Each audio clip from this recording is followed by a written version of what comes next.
Hello everyone, my name is आकृति। जैसा कि आप सबको पता ही होगा, हमारी सीरीज चल रही है और ये सीरीज किस सब्जेक्ट से रिलेट करके है? हमारे कंपनी लॉ से रिलेट करके। ठीक है, तो अब इस सीरीज में हम क्या कर रहे हैं? हम कर रहे हैं 500 प्लस क्वेश्चन सॉल्व करने जा रहे हैं हमारे कंपनी लॉ के, जिससे नियर अबाउट 70 to 80% आपको आपके एग्जाम में मिल जाएगा। ठीक है, एंड साथ ही साथ अगर किसी को लगता है कि ये मतलब लाइक एमसीक्यूज तो मेरे यहाँ आते ही नहीं है, मेरा डिस्क्रिप्टिव आता है, या फिर इतने इतने से क्या ही होगा, मेरे को तो और चाहिए, मेरे को ज्यादा ही मार्क्स एकदम ही गेन कर लेना है कि लाइक 75 में से मुझे तो 75 ही चाहिए, ऐसा कुछ है, तो आप हमारे बैचेस भी बाय कर सकते हो, जिसकी प्राइसिंग है सिर्फ 499। और बैचेस की जो प्राइसिंग है उसके अकॉर्डिंग आपको काफी सारी चीजें मिलेंगी, जैसे कि तुम देख सकते हो like live classes, recorded classes, साथ में तुम्हें PDF notes, previous year paper, doubt session and 24/7 support system. ठीक है, सो सीरीज स्टार्ट करते हैं। पहला क्वेश्चन क्या है? Who can be a director? Director कौन बन सकता है? एक इंडिविजुअल। ठीक है, कभी भी अगर जैसे इस क्वेश्चन में भी दिया है एनी पर्सन लिखा होगा तो कभी भी पर्सन वाले पे क्लिक मत करना, क्योंकि पर्सन की डेफिनेशन में काफी सारी चीजें आ जाती है। पर्सन में अगर तुमने इनकम टैक्स पढ़ा होगा तो तुमने उसमें भी पढ़ा होगा पर्सन की डेफिनेशन में किसको किसको लेते हैं? आर्टिफिशियल जुडिशियल पर्सन को, एसोसिएशन ऑफ पर्सन को, एंड बॉडी ऑफ इंडिविजुअल, सबको इंक्लूड करते हैं। ठीक है, तो उन सारी चीजों को कंसिडर करके हमें कौन सा ऑप्शन टिक करना होता है हमेशा ऐसे क्वेश्चंस में?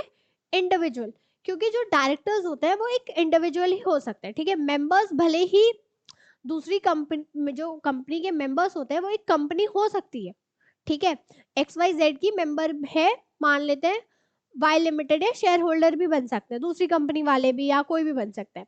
बट जो तुम्हारे ये डायरेक्टर्स होंगे वो कौन बनेंगे? Individual person. So association of person ये भी गलत है, बॉडी कॉर्पोरेट ये भी गलत है, एनी पर्सन ये भी गलत है।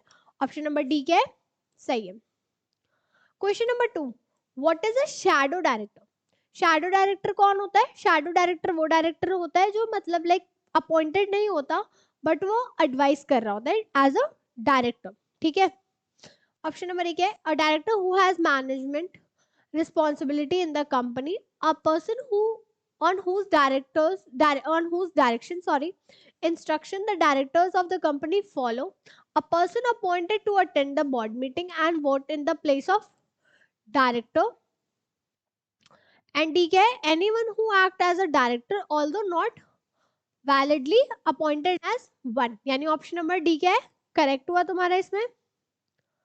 Question number 3, what is the legal minimum number of directors in a private limited company?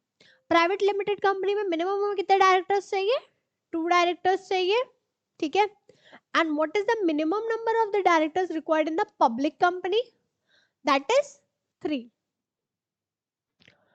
Question number 5, what is the maximum number of directors mentioned in under the act for the private company? किसी भी company में maximum number of directors कितने हो सकते हैं? 15 हो सकते हैं। बट अगर किसी कंपनी को लगता है कि नहीं, हमें तो और लोग चाहिए हमें चीजों को मैनेज करने के लिए, उस केस में वो क्या कर सकते हैं? एक स्पेशल रेजोल्यूशन पास करेंगे और स्पेशल रेजोल्यूशन के थ्रू अपने डायरेक्टर्स की लिमिट को इंक्रीज कर देते हैं। और अगर किसी को याद होगा, एक डायरेक्टरशिप का कॉन्सेप्ट होता है कि एक बंदा कितनी कंपनीज में डायरेक्टर रह सकता है। तो प्राइवेट कंपनी के केस में वो मतलब लाइक प्राइवेट एंड पब्लिक दोनों मिला के वो 20 कंपनी में ही रह सकता है डायरेक्टर। ठीक है, बट अगर सिर्फ पब्लिक कंपनी के केस में देखें तो वो 10 कंपनी में ही डायरेक्टर रह सकते हैं। सो क्वेश्चन क्या था इसमें? What is the maximum number of directors mentioned under the act for the private company? That is 15। What is the maximum number of directors mentioned under the Act of Public Company? There is also 15. What is the validity of allotted DIN? जो तुम्हारा director identification number मिलता है हर director को, बिना उसके वो appoint ही नहीं हो सकता, उसकी वैलिडिटी क्या होती है? मतलब लाइक हर बार जाके उसको रिन्यूअल करवाना होगा, मतलब लाइक हर मंथली बेसिस पे या ईयरली बेसिस पे या पर्टिकुलर पीरियड तक के लिए वैलिड रहेगा? नहीं, वो पूरे लाइफ टाइम वैलिड रहता है। तो ऑप्शन नंबर ए क्या होगा? राइट होगा। Question number 8, a director who is removed from the office under the section 169 shall, एक सेकेंड ना, अगर कोई भी डायरेक्टर तुम्हारा जिसको रिमूव किया गया होगा अंडर सेक्शन 169, वो क्या होगा? मतलब लाइक डिस्क्वालिफाइड हो जाएगा अंडर सेक्शन 174, सॉरी डिस्क्वालीफाई होगा कौन से सेक्शन में, 164 में, या फिर उसे ऑफिस खाली करनी पड़ेगी 167 में, या फिर shall not be eligible for reappointment और द डिस्क्वालीफाई। तो इस केस में क्या होगा, shall not be eligible for reappointment. Question number 9, vacancy created by the removal of director if not filled by the company may be filled by the, अगर कोई director छोड़ के चला जा रहा है तो उस डायरेक्टर की जगह अगर हम किसी और को अपॉइंट कर रहे हैं तो मतलब लाइक कौन, जनरल मीटिंग में अपॉइंट करेंगे या बोर्ड मीटिंग में। तो इस केस में हम बोर्ड मीटिंग में भी डायरेक्ट बोर्ड मीटिंग करके डायरेक्टर को अपॉइंट कर सकते हैं, बट कैसे, एज अ न्यू डायरेक्टर और एज अ कैजुअल डायरेक्टर। सो उसे कैजुअल वैकेंसी के थ्रू उसे हम फिल करेंगे, यानी ऑप्शन नंबर ए सही होगा। Question number 10, period within which the company shall inform the registrar about the director resignation। अगर डायरेक्टर ने रिजाइन कर दिया है तो कंपनी को रजिस्ट्रार को भी इन्फॉर्म करना पड़ेगा कि लाइक हे रजिस्ट्रार, इस डायरेक्टर ने छोड़ दिया है, ठीक है। तो कितने दिन के अंदर, विद इन 30 डेज, जब से उस डायरेक्टर ने कंपनी को नोटिस दी होगी। Option number C. तो कभी कभी जो डायरेक्टर्स होते हैं जो रिजाइन कर रहे होते हैं उन्हें कंपनी के साथ साथ आरओसी को भी इन्फॉर्म करना होता है खुद से ही।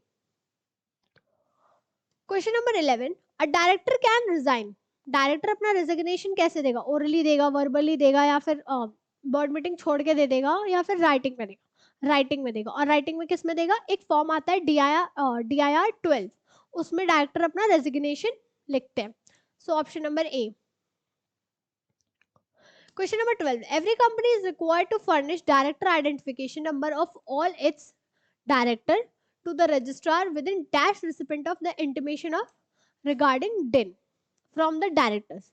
कंपनी को अपने जितने भी प्रेजेंट डायरेक्टर्स हैं उनका डिन कितने दिन में रजिस्ट्रार को देना होता है, विद इन 15 डेज, यानी ऑप्शन नंबर सी।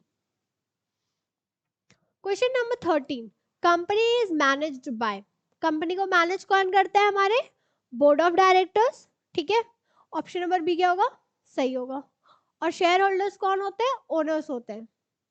वैसे तो कंपनी में ओनर जैसा कोई कॉन्सेप्ट नहीं होता है, शेयर होल्डर को लाइक ओनर वाला टाइटल दिया गया है। Question number 14, the first director of a public company are appointed by. पहला डायरेक्टर पब्लिक कंपनी का कौन अपॉइंट कर रहा होता है, तुम्हारा प्रमोटर कह लो या फिर तुम कह लो जो सब्सक्राइबर ऑफ द MOA होता है। प्रमोटर ही डिसाइड करता है कि MOA में कौन साइन करेगा, मतलब लाइक पहला सब्सक्राइबर या पहला मेंबर कौन बनेगा। तो ऑप्शन क्या होगा, सही सी होगा।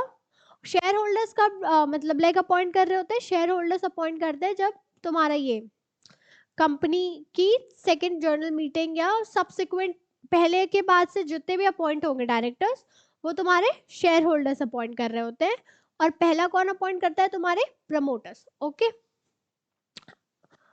आज की सीरीज के लिए इतना ही था, and thank you so much, and like share and subscribe. ये तो बेसिक सी चीज़ है, अगर कोई भी प्रॉब्लम हो तो ऑफिस के नंबर पे कांटेक्ट करना। Okay, thank you.